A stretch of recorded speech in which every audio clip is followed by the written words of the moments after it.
की नाही? आणि सर्वसामान्यांना हेच वाटतं की आकाशापेक्षा मोठं काहीच नाही, पण माझे ज्ञानोबाराय सांगतात गगनाहून वाढा नामा, गगनाहून वाढा नामा,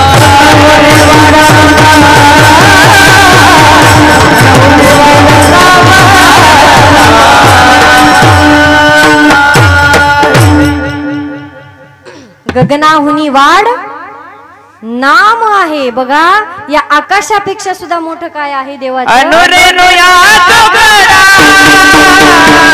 तुका बजाए बडा, तुका बजाए बडा, तुका बजाए बडा,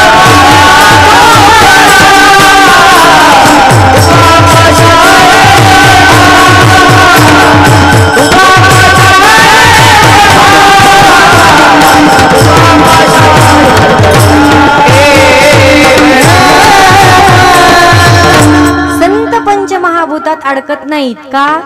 अनुरेनु या थोकडा तुका आकाशा एवढा. आणि आता मुद्दा काय आहे की संत हे काळाच्या अधीन नाही, तर काळ संतांच्या घरी काय करतो? काळ गुलाम सलाम करी. तुकया घरी राबत असे तुकोबराय म्हणतात, अहो जगाला खात असेल काळ, जगा काळ खाय, पण आम्ही माथा दिला पाय. काळाची सत्ता आमच्यावर चालत नाही. बरं हे अहंकारानं बोलत नाहीत बरं का, वस्तुस्थिती सांगतात. मग आता मला सांगा अलौकिक काय आहेत? संत. संत आपला इथं आज मुद्द्याचा विषय. मग संत मुळी जगात अवताराला येतात कशासाठी? हा, संतांचं काहीतरी येण्याचं प्रयोजन असेल ना. या जगाच्या पाठीवर अशी कोणतीच हालचाल होत नाही की त्याच्या मागे काही कारण नसतं. असं काहीच होत नाही. छोटी जरी गोष्ट झाली ना तरी त्याच्या मागे काही ना काही हेतू दडलेला असतो. मग इथं तर संत अवताराला येणार आहेत. मग संत अवताराला कशासाठी येतात? महाराज फार गोड उत्तर दिलं. ब्रह्ममूर्ती संत जगी अवतरले, उद्धराया आले दीनजना. दीनजनांचा म्हणजे आपल्या तुमचा आमचा उद्धार करण्यासाठी संत अवताराला येतात. पण आता प्रश्न इथं निळोबाराय आपल्याला विचारतात की जर ऐका, साधू संत जर दिनांचा उद्धार करण्यासाठीच येतात, बरोबर? साधू संत जर दिनांचा उद्धार करण्यासाठीच येतात तर निळोबाराय म्हणतात ते उद्धार करतात यात नवल काय? अभंगाचं शेवटचं चरण.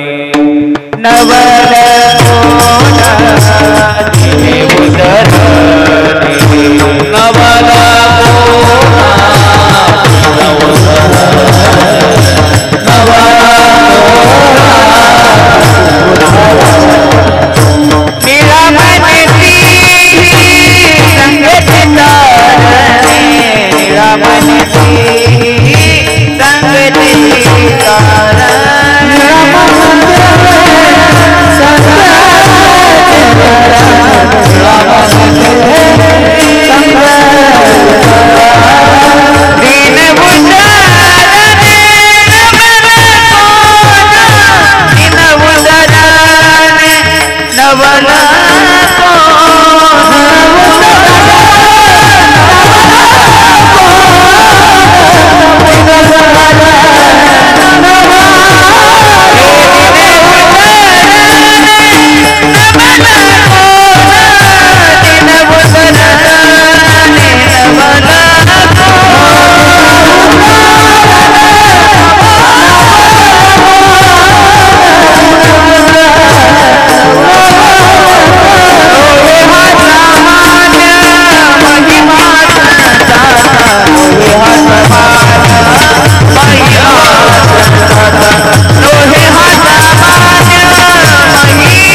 शेवटच्या चरणात सांगतात आपल्याला की काय, निळामने तिही संगेची तरणे दिने उद्धरणे नवल कोण.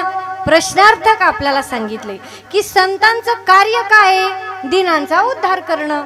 मग उद्धार केला यात नवल काय.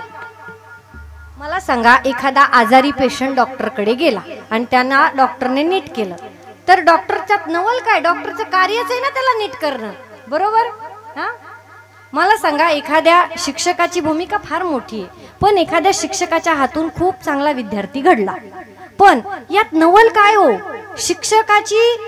शिक्षकाचं कार्यच ते काय आहे की तुम्ही विद्यार्थ्यांना घडवा, बरोबर की नाही. मग जर साधू संतांचं कार्यच जर दिनांचं उद्धार करणे असेल, तर माझे निळोबाराय आज प्रश्न विचारतात की दिने उद्धरणे नवल कोण. यात नवल काय. निळोबाराय म्हणतात यात नवल नाहीये.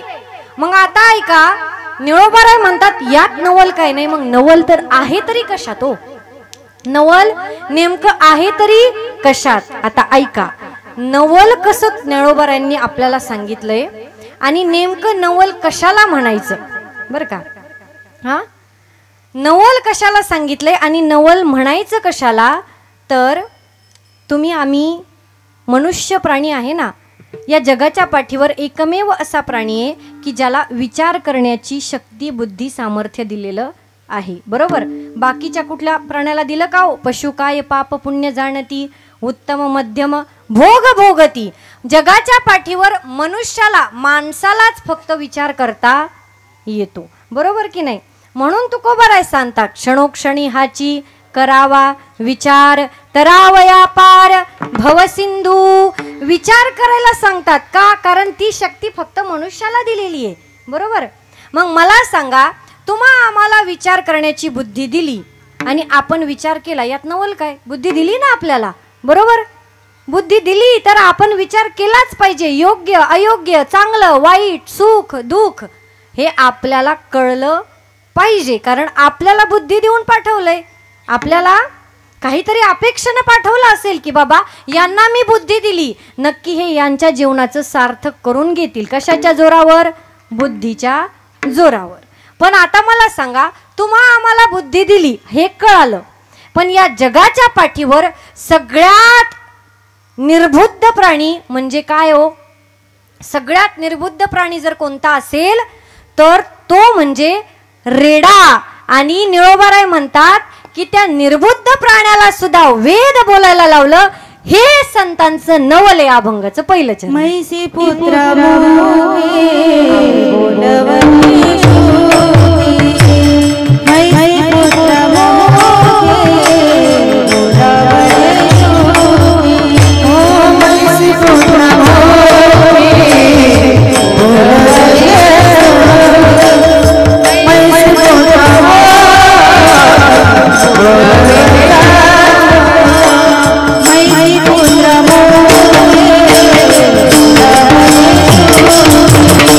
My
लक्षात आलं असेल. निळोबाराय सांगतात की ज्याला शक्ती बुद्धी सामर्थ्य दिलं त्याला तर विचार करता येईल, यात काही नवल नाही. पण या जगाच्या पाठीवर अहो नाथ बाबा म्हणजे पैठणचं वैभव आहे.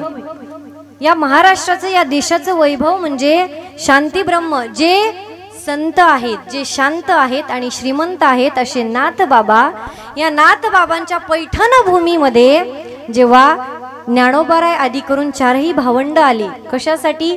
शुद्धीपत्र घेण्यासाठी.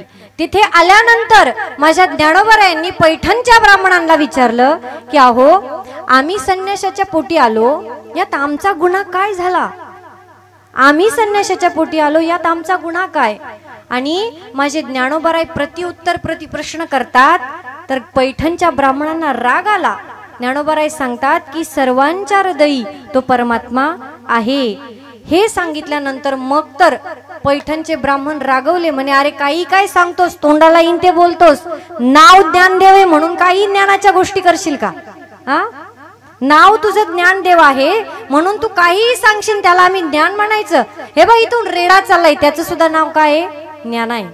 मग मला सांग, तुझ्यात आणि त्याच्यात एकच आत्मा म्हणतोयस, मग तू जर वेदांच्या श्रुती बोलल्या तर त्याला बोलता येतील का? म्हणे का नाही येणार. आणि माझ्या ज्ञानोबारायांच्या संगतीमध्ये तो रेडा आला, रेड्यावर हात ठेवला आणि निर्बुद्ध असणारा रेडा सुद्धा वेद बोलायला लागला. महाराज ज्ञानोबाराय सांगतात हे नवल.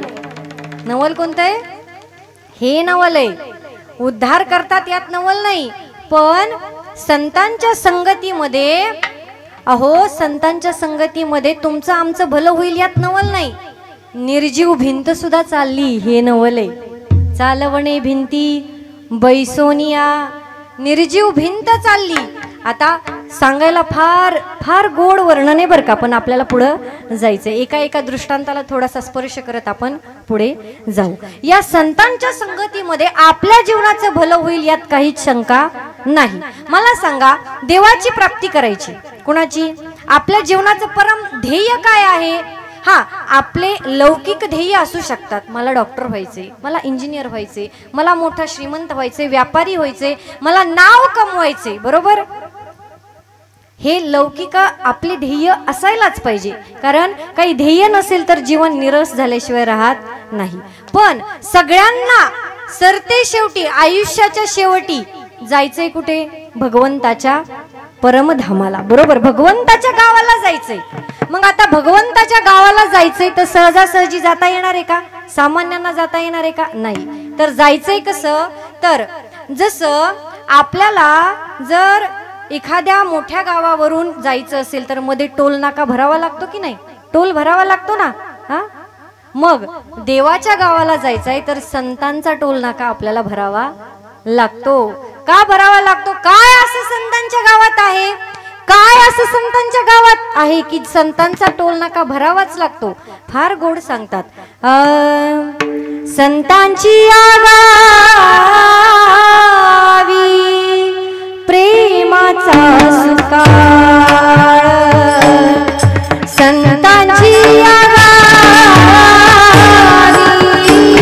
प्रेमाचा सुकाळ,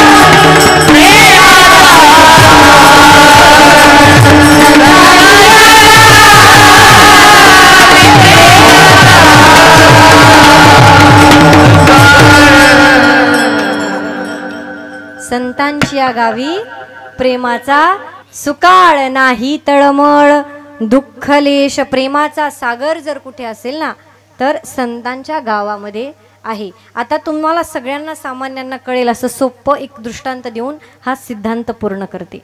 काय बघा, आपण सकाळी सकाळी उठल्यानंतर आपल्या प्रत्येकाच्या घरामध्ये असं मी समजते की एखादं छोटंसं लहान बाळ असतं की नाही? बरं मला सांगा, ते लहान बाळ सकाळी सकाळी उठल्यानंतर कसं असतो? एकदम फ्रेश असतं का? नाही. कसं असतं? नाकातून गंगा यमुना, थोड्याशा माशा लागलेल्या, हे की नाही? असं आम्ही सुद्धा असेच मोठे झालोय, बरोबर? आपण डायरेक्ट असे रुमाल घेऊन नाही मोठे झालो, बरोबर? हे सगळं प्रवाह चालूच होते महाराज आपले, बरोबर? मग आपण सुद्धा असेच मोठे झालो ना. ते लहान लेकरू एकदा अंगणामध्ये खेळत होतं. काय? अंगणामध्ये खेळत होतं. खेळत असताना काय झालं? समोरून त्याचे वडील आले. आता मला सांगा, ते लेकरू घाणीनं भरले हे त्याला कळत नाही, पण समोरून येणारा व्यक्ती माझे वडील आहे हे त्याला कळते. वडील जवळ आले, लेकरू बघितलं, लेकराची अवस्था बघितली आणि लांबूनच घरात गेले. का? कारण घाणीनं भरलेलं होतं ना. पण आता मला उत्तर द्या, कितीही घाणीनं भरलेलं असलं तरी त्याला कोण घेते हो? त्याला आई घेतेच महाराज. कसंही असलं तरी जिचं तिला आवडतं ना, काळं असू, गोरं असू, नकटं असू, कसंही असू, पण जिचं तिला आवडतंच महाराज. का? कारण ते हृदय आईचं असतं. कारण 9 महिने 9 दिवस ज्या बाळाला आपल्या उदरामध्ये तिनं सांभाळलं. आणि बघा, एखाद्या आईला जर लेकरू झालं की तिला एक पत्र नाही पाठवावं लागत की याचा तुला सांभाळ करायचा आहे. ज्या अर्थी तू त्याला जन्माला घातलंय त्या अर्थी त्याचा सांभाळ तुलाच करायचा आहे, बरोबर? मग त्या लेकराला, ते घराच्या बाहेर अंगणात जे खेळत होतं ना, त्या घरातल्या लेकराला त्या आईनं काय केलं? घेतलं, उचललं, बाथरूममध्ये गेली, सुंदर स्वच्छ मोती मेडिमिक्स कोणता पण लावा बरं का, तुम्हाला जो आवडतो अशा साबणानं स्वच्छ आंघोळ घातली, कोरडा कपड्यानं कोरडं केलं, सुंदर मेकअप केला, शृंगार केला. आणि आता त्या लेकराकडं असं घेतलं त्या लेकराला आणि आता बघतीये आणि तिला वाटतं आता माझ्या लेकराला कुणाची दृष्ट नाही लागली पाहिजे महाराज. कारण बघा, लहान लेकरं आधीच दिसायला सुंदर असतात की नाही? आणि असे शृंगार करून आल्यानंतर ते अजूनच छान दिसतात, बरोबर? मग एवढं शृंगारलेलं बाळ बरं का, एवढं गोड बाळ त्या आईनं पाहिलं आणि आईला वाटलं याला कुणाची नाही, माझीच दृष्ट लागन. म्हणून तिनं काय केलं? शेजारच्याच काजळाच्या डबीमध्ये बोट बुडवलं आणि सुंदर असा गालावर काजळाचा टिपका दिला. पण नजर न लागावी म्हणून लावलेला काजळाचा टिपका त्याचं सौंदर्य अजूनच वाढवू लागला ना. गोऱ्या गोऱ्या गालावर सुंदर काजळाचा टिपका, असं सुंदर सजवलं, शृंगार केला आणि अंगणामध्ये खेळायला सोडून दिलं. आता वडिलांचं घरातलं काम झालं आणि वडील बाहेर जात होते. बाहेर जात असताना त्या वडिलांची नजर आता त्या आपल्या मुलावर गेली आणि आश्चर्यचकितच झाले महाराज. काय होता असं तू? काय झाला असं तू? बरोबर. पण आता वडिलांची इच्छा की आता लेकरानं माझ्याकडं आलं पाहिजे. सोनू, पिलू, शोना, चल चल चल चल चल करू लागले, बरं का? मग मला सांगा, असे वडिलांची आता अपेक्षा आहे की त्या लेकरानं माझ्याकडे यावं, पण आता लेकरू काही वडिलांकडे जात नाही. आता माझा दृष्टांत संपला. सिद्धांत फार गोडे ऐका. त्या लेकराप्रमाणेच आपण सुद्धा त्या जगाच्या बापाची लेकरं आहेत, बरं का? कोण आहेत? त्या बापाची आपण लेकरं आहेत. मग आपण जर डायरेक्ट बापाकडे जायचा प्रयत्न केला ना तर आपण सुद्धा घाणीनं भरलेलो आहे महाराज. मग आम्ही म्हणाल कोणत्या घाणीनं भरलोय? तर काम, क्रोध, मद, मत्सर, लोभ, अहंकार या षडविकारांनी आपण भरलेलो आहे. पण जेव्हा एखादी संत रूपी, ज्ञानोबारायण रूपी आई, तुकोबारायण रूपी आई, नाथ बाबांच्या रूपानं आई येऊन आपल्यावर भक्तीचा मेकअप करेल, भक्तीचा शृंगार करेल आणि आपलं अंतःकरण स्वच्छ करून पाठवेल ना, तेव्हा देव सुद्धा आपली अपेक्षा करेल की तुम्ही माझ्याकडे या. पण आता आम्ही म्हणू की आता देवा आम्हाला माऊली सोडून कोणाचीच गरज नाही. तुका म्हणे तुम्ही निरविल्या वरी आणि मग माझ हरी उपेक्षिना. एकदा तुमच्या मार्फत स्वच्छ होऊन गेलो की देव सुद्धा माझी अपेक्षा करेल. विठ्ठल विठ्ठल.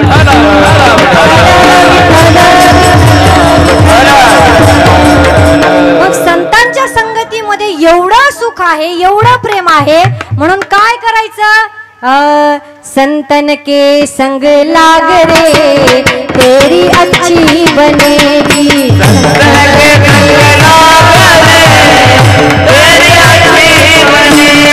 संतन के संग लाग रे तेरी अच्छी बनेगी। संतन के संग लाग रे तेरी अच्छी बनेगी। ध्रुव जी की बन गई प्रहलाद जी की बन गई।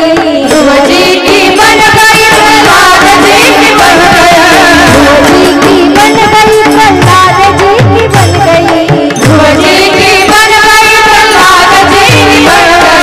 रो बड़ो भाग रे तेरी अच्छी बनेगी। संतन के संग लाग रे तेरी अच्छी बनेगी। संतन के संग लाग रे तेरी अच्छी बनेगी। संतन के संग लाग रे तेरी अच्छी बनेगी। ध्रुव जी की बन गई प्रल्हाद जी की बन गई। छोट्याशा 5 वर्षाच्या ध्रुवाला सुद्धा नारदाची संगत घडली आणि जीवनाचा काय झाला, उद्धार झाला. म्हणून म्हणतात ध्रुव जी की बन गई प्रल्हाद जी की बन गई. होय तेरो बडो भाग रे तेरी अच्छी बनेगी. संतांच्या संगतीत आलात ना की फार कष्ट करायची गरज नाही, फार सायास करायची गरज नाही. कारण देवाच्या गावाला जायचंय, देवाला शोधायचंय. मग पर्याय फक्त संत संगतच आहे. कसा? श्याम तेरे मिलने का सत्संग ही बहाना है. राधे तेरे मिलने का सत्संग ही बहाना है. श्याम तेरे मिलने का सत्संग बहाना है. राधे तेरे मिलने का सत्संग बहाना है. मथुरा में ढूंढा तुझे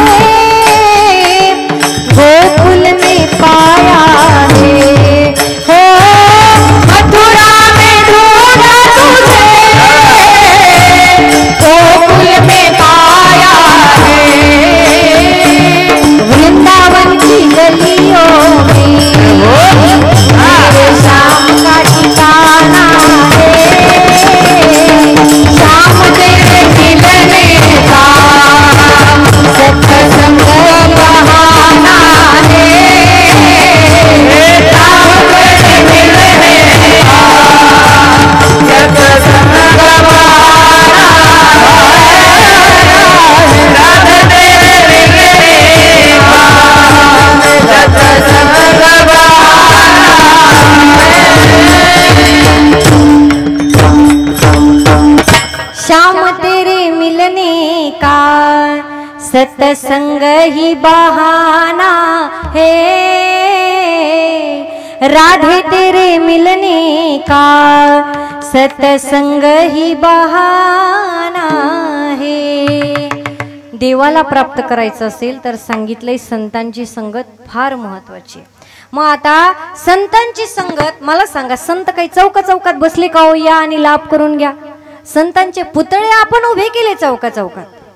हा, संत काही चौकात बसले की आम्ही इथं बसलोय बाबा, या या या आमचा लाभ करून घ्या.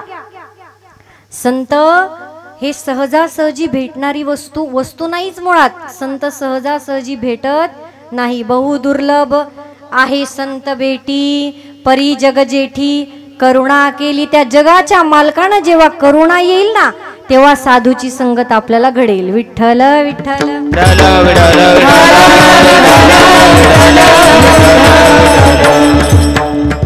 साधूची संगत दुर्लभ आहे आपल्याला कळालं, पण संगत तर आपल्याला व्हायला पाहिजे. मग साधूची संगत दुर्लभ आहे पण व्हायला पाहिजे. साधूच्या संगतीमध्ये काय काय होतं? निर्बुद्ध असणारा रेडा सुद्धा वेद बोलतो. निर्जीव असणारी भिंत सुद्धा चालते महाराज. का? कारण या संतांचा महिमा सामान्य नाही. नोहे हा सामान्य महिमा संतांचा जय हो नोहे हा सामान्य महिमा संतांचा नोहे हा सामान्य महिमा संतांचा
नोहे हा सामान्य महिमा संतांचा संतांचा महिमा कसा आहे सामान्य नाहीये महाराज संतांचा महिमा हा सर्वसामान्यांना तर कळणारा नाहीच आहे का सांगतात अहो आपल्या सगळ्यांना तुम्हाला आठवत असेल नसेल बरं का चांगले जाणकार असाल ना तर तुम्हाला आठवेल हा पण आता सांगून झाल्यानंतर मला नंतर भेटा आणि सांगा आठवलं म्हणून बरं का कारण संतांचा महिमा किती गोड आहे किती अपार आहे किती अगाध आहे काय झालं होतं 5 वर्षाचे नामदेवराय होते किती 5 वर्षाचे होते महाराज आणि नामदेवरायांचे वडील म्हणजे दामू शेट्टी आणि गुणाई माता या दोघांचा म्हणजे घरचा नित्यनियम होता की देवाला नैवेद्य अर्पण केल्याशिवाय अन्नाचा एक घास सुद्धा खायचा नाही रोजचा नित्यनियम चाललेला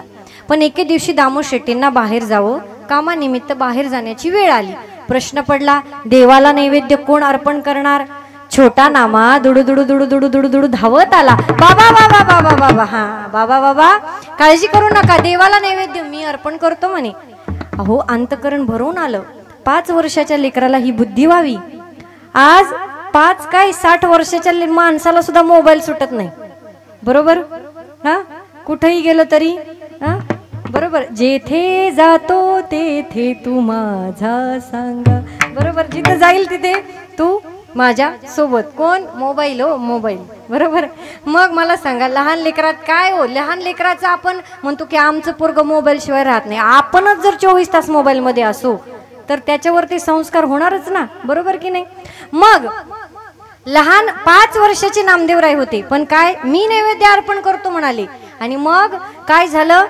रात्री लवकर झोपले पहाटेच उठले आई आई आई आई अगं नैवेद्य लवकर तयार कर देवाला भूक लागली असेल आई गुणाई माता म्हणते अरे नामा देवाला उठू तर दे की देवाला ब्रश करू दे त्याला जरा आंघोळ काही आहे का नाही अहो भक्त येतील काकडा होईल भोपाळी होईल आणि मग माध्यान्नीच्या वेळेला जा की नैवेद्याचं ताट घेऊन कोण सांगते गुणाई माता पण आता नामदेवराय पहाटेच उठले होते आणि बघा आपण लवकर उठलो की लवकर भूक लागते बरोबर की नाही आता ज्या लवकर उठतात त्यांना कळत असेल आणि ज्या पहाटे 8:30 ला उठतात त्यांना काही मिळच नाही बरोबर